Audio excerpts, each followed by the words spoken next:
मेरा नाम जुहीब है, पर लोग मुझे सेठ जी के नाम से पुकारते हैं। एक दिन मैं शहर के एक कोटे पर गया। वहाँ मुझे एक लड़की पसंद आ गई। इस लड़की को पैसों की ज़रूरत थी और मेरे अंदर का शैतान जाग चुका था। मैं उसके पीछे कमरे में दाखिल हुआ। वो बुर्का पहन रही थी। मुझे कोठे पर इसे देखते हुए मुसलसल आज 10वां दिन था। इसका नाम मुन्नी था और वो बहुत ही खूबसूरत थी। मैं हर कीमत पर उसे हासिल करना चाहता था। इस दिन वो मुझे बुझी बुझी दिखाई दे रही थी, लेकिन मुझे इससे मिलना था, बात करनी थी और मामलात तय करने थे। जब सब लोग कोठे से चले गए तो मैं भी उठा वो कोठे की बालकनी। मैं अपनी नायिका के साथ किसी बात पर उलझ रही थी। मैं दरवाजे के थोड़ा सा करीब हवा तो मैंने सुना कि वो रो रो कर कुछ मजीद रकम का मुतालिबा कर रही थी, मगर नायिका उसको धुतका रही थी और आखिर में गुस्से में वो मुनी को अगले दिन वक्त पर आने का कहकर वहां से बड़बड़ाती हुई निकल गई। मुन्नी को पैसों की अशद जरूरत थी, ये जानकर मेरे अंदर खुशी की एक लहर दौड़ गई चेहरे पर। एक शैतानी मुस्कुराहट फैल गई कि वो जरूरत पूरी करके मैं उसके साथ जो चाहे कर सकता। मैं उसकी जानिब बढ़ा। इसका चेहरा दूसरी तरफ था और वो बरका पहन रही थी। पास जाकर मैंने उसे पुकारा तो वो मेरी तरफ मुड़ी। इसका चेहरा आंसू बह रहे थे और बर्फ की मानिंद ऐसे था जैसे किसी ने इसका सारा खून निकाल लिया। इसकी हालत देखकर मैं चुकरा सा गया और इससे पूछा, वो ऐसे क्यों रो रही है? मेरी तरफ देखते हुए वो चंद लम्हे खामोश रही और मेरे दोबारा पूछने पर घट्टी आवाज में बोली, मेरी माँ मर गई। मैंने बोला, क्या बोल रही हो? जब मुझे उसकी समझ नहीं आई तो वो बेइख्तियार रोते हुए दोबारा बोले कि आज मेरी माँ मर गई। इस जवाब से मेरे मन को ताला लग गया। मेरी शैतानी हिस्स जिसको पूरा करने के लिए मैं उसकी जानिब आया था, मुझसे मेलो दौर भाग गई। तो तुम यहाँ क्या कर रही हो? मैंने गुस्से और हैरत से इससे पूछा। तो इस पर वो बोले, कफन दफन के पैसे नहीं हैं मेरे पास, इसलिए मैं यहाँ आई थी, मगर नायिका आज पैसे ही नहीं दे रही, कहती है बहुत मंदी है, तमाशबीन नहीं आते, जो आते हैं पहले की तरह कुछ लटाते नहीं। वो कह रही हैं कि ऐदी वालों से अपनी माँ की कफन दफन का इंतजाम करवा लो। इतना कह कर वो बिरका पहनकर कोटे से बाहर निकल आई। मैं भी उसके पीछे चल पड़ा। मैं तुम्हारी माँ के कफन दफन का बंदोबस्त करता हूँ। जब मैंने ये कहा तो वो चंद लम्हे मुझे मुश्कूक नजरों से देखती रही और फिर खामोशी से मेरे साथ बैठ गई। गाड़ी बाहर निकालते हुए मैंने मुन्नी से उसके घर का पता पूछा। वह इलाका मेरे लिए नया नहीं था, मैं यहाँ से गुजरा हुआ था। मैंने गाड़ी इसकी तरफ मोड़ दी। सारा रास्ता वो खामोशी से रोती रही मेरे पास। उसको तसल्ली देने के लिए अल्फाज भी नहीं थे। कुछ देर में हम मुन्नी के घर पहुँच गए। ये छोटा सा एक कमरे का घर था। सहन के बीच में चारपाई पर इसकी माँ की लाश एक गदले कंबल में लपटी पड़ी थी। सहन में बल्ब की पीली रोशनी वहां बसने वालों और घर की हालत चीफ कर अयाम कर रही थी। चारपाई के पास 2 बोली औरतें बैठी थीं कि गोद में 7-8 माह का बड़ा गोल मटोल और प्यारा सा बच्चा खेल रहा था। आधी रात होने को आई थी। जैसे ही मुनी घर मैं दाखिल हुई, वो बूढ़ी औरतें बच्चा उसे सुनपते और देर से आने की वजह से नाराजगी का इजहार करते हुए वहां से रुखसत हो गई। मुन्नी बच्चे को लेकर कमरे की तरफ गई। बच्चा बहुत बेकरार था और फिर वो मुन्नी के साथ लपड़ा जैसे सुबह से भौंका। क्या ये मुन्नी का बच्चा है? ये एक नया इंकशाफ था कि मुन्नी शादी शुदा भी है। चंद लम्हों बाद वो कमरे से बाहर आई। मुझे खड़ा देखकर फिर कमरे में गई और एक पुरानी करसी उठा लाई। सेठ जी, माजरत से मेरे घर में आपको बिठाने के लिए कोई चीज नहीं है। वो करसी रखते हुए शर्मिंदगी से बोले।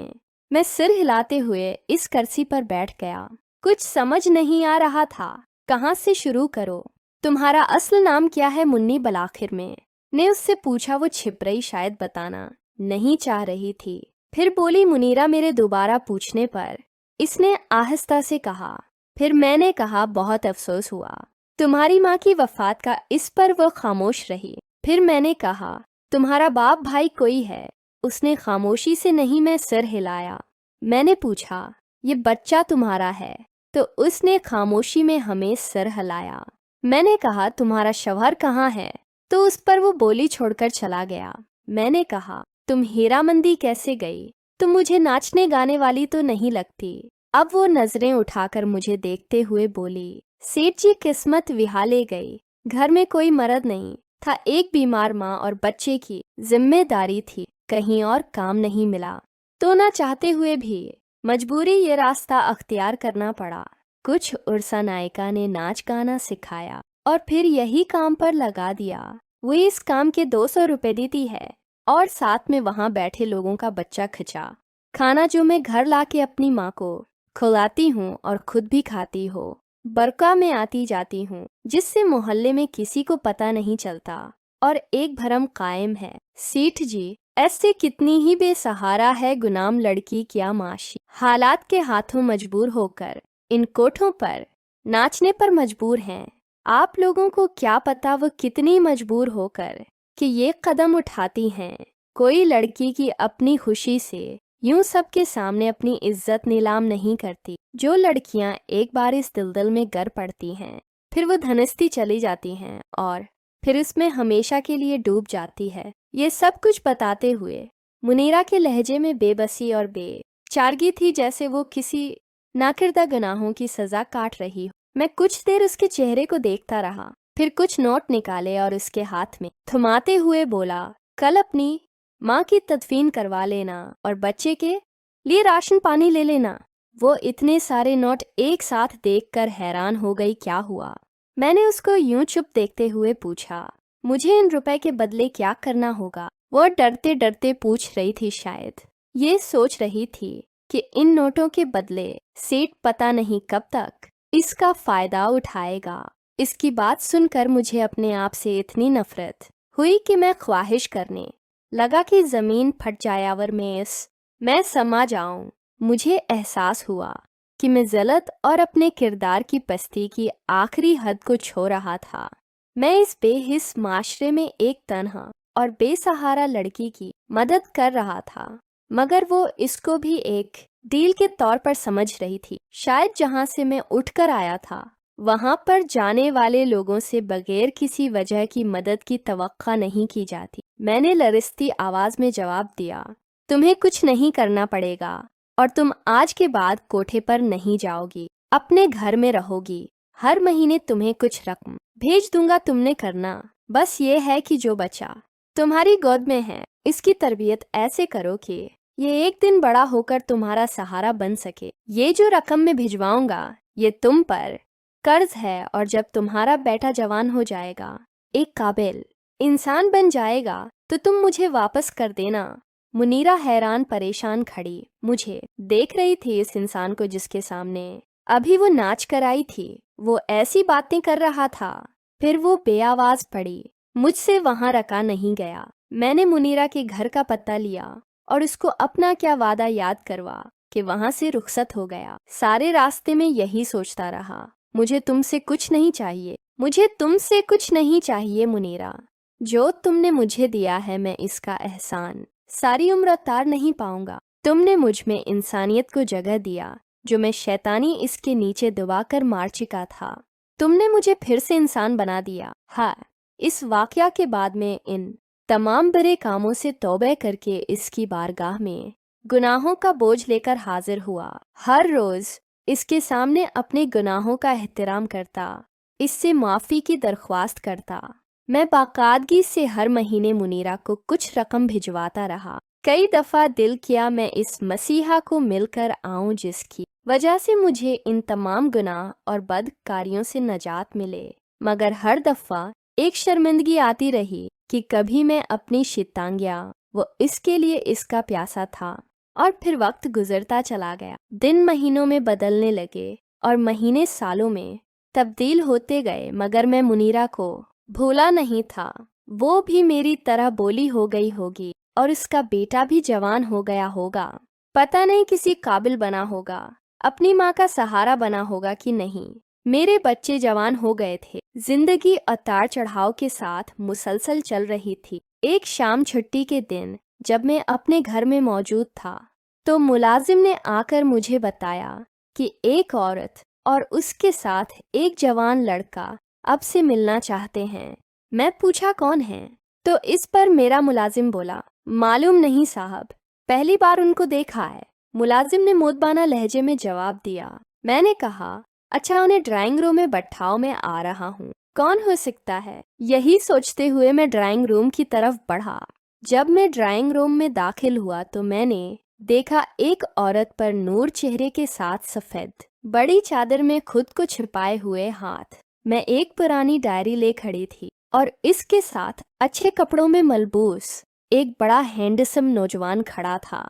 इस लड़के को मैं जानता था, वो हमारे इलाके का नया डीएसपी फरहान था। सलाम सेठ जी, मैं मुनीरा हूँ और ये मेरा बेटा फरहान। जो ही उसने मुनीरा का नाम लिया, मेरे ज़हन उसका माजी का चेहरा घूम गया और फिर मुझे पहचाने में देर नहीं लगी कि वो मुनीरा थी। आप मुझे पहचान गए?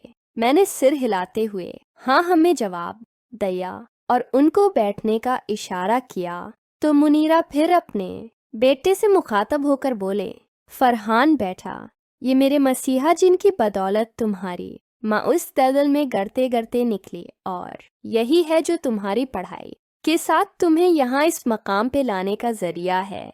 मैं उनको जानता हूँ उम्मा जान, इनका शमार इलाके मैं माज़िज़ तरीन अफराद में होता है, मगर मैं ये नहीं जानता था कि मुझे इस मकाम पर लाने में इनका किरदार सबसे अहम है। सेठ साहब जिस तरह अब हम बेसहारा और बेबस लोगों की जिंदगी में मसीहा बनकर आए, उसका एहसास हम कभी नहीं भूलेंगे। फरहान बड़ी मुश्कुक नज़रों से देखता हुआ बड़ी आजिज़ी से बोल रहा था, ऐसे आप लोग मुझे शर्मिंदा मत करें। मैंने मुनीरा की तरफ देखते हुए कहा, आज इस वक्त बेइख्तियार मेरे मना से मुनीरा बहन निकल गया। मैं खुद हैरान था, मगर ये सच था। मुनीरा सोफे से उठी और आगे बढ़कर पुरानी सी डायरी मुझे थमाते हुए कहने लगी, सेठ जी, उसमें वो तमाम हिसाब दर्ज हैं, मेरी माँ की तदफीन से लेकर आपकी रकम तक। मैंने एक एक पाई का हिसाब रखा, आपके दिए पैसों का अमानत के तौर पर इस्तेमाल किया, अपने बेटे को एक काबिल इंसान बनाया। आपने मुझे 22 साल पहले कहा था कि ये कर्ज है और ये तब वापस करना जब तुम्हारा बेटा एक काबिल इंसान बन जाए। कुछ लम्हे खामोश रहने के बाद मुनीरा फिर से बोली, जी वो वक्त आज आ गया है। मैं आपके एहसानों का बोझ तो मैं नहीं उतार सकती, मगर जो पैसे अपने मुझे दिए थे मेरा बेटा वो जरूर उतारेगा।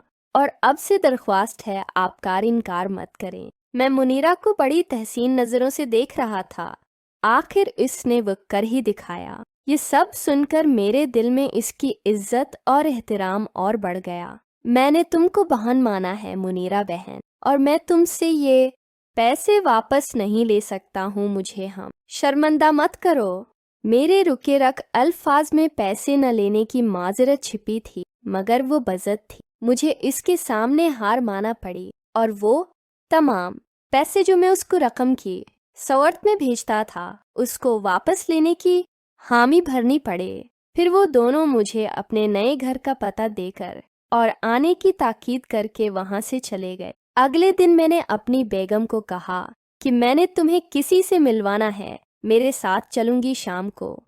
इसिन ने कहा, क्यों नहीं चलूंगी, मगर कौन है और किस सिलसिले में मिलना है। बेगम ने इस हवाले से सवालों की बहुत बड़ी लाइन खड़ी कर दी। मैंने अपनी बेटी के लिए एक लड़का पसंद किया है, अगर तुमको पसंद आ जाए तो फिर उसके बाद अपनी बिटिया से बात कर लेना।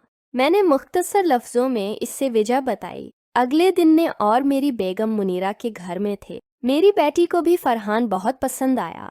हमने फिर मुनीरा से फरहान और अपनी बेटी के रिश्ते की बात की। भला उसे क्या एतराज़ हो सकता था, वो फूले से नहीं समा रही थी। और यूं मेरी बेटी का रिश्ता मुनीरा के बेटे फरहान से हो गया। वो ताल्लुक जो एक तवाइफ और तमाशबीन जैसे रिश्ते से शुरू हुआ था, इसका इख्तिताम एक नहायत मजहब रिश्ते की शक्ल में हुआ। ये सच है कि हर इंसान को कुदरत सुधरने का मौका ज़रूर देती है। कभी गंदगी के ढेर से इसको ऐसा सबक सिखा देती है, कभी दो भटके लोगों को मिलाकर सीधी राह पर ले आती है और इंसान सारी जिंदगी उसके मुताबिक जिंदगी गुजारने को फख्र महसूस करता है। کبھی وہ تو وائف اور میں تماش بین تھا، مگر آج وہ میری من بولی بہن اور اس کا بیٹا میری بیٹی کا شوہر ہے، اور مجھے ان دونوں رشتوں پر فخر ہے۔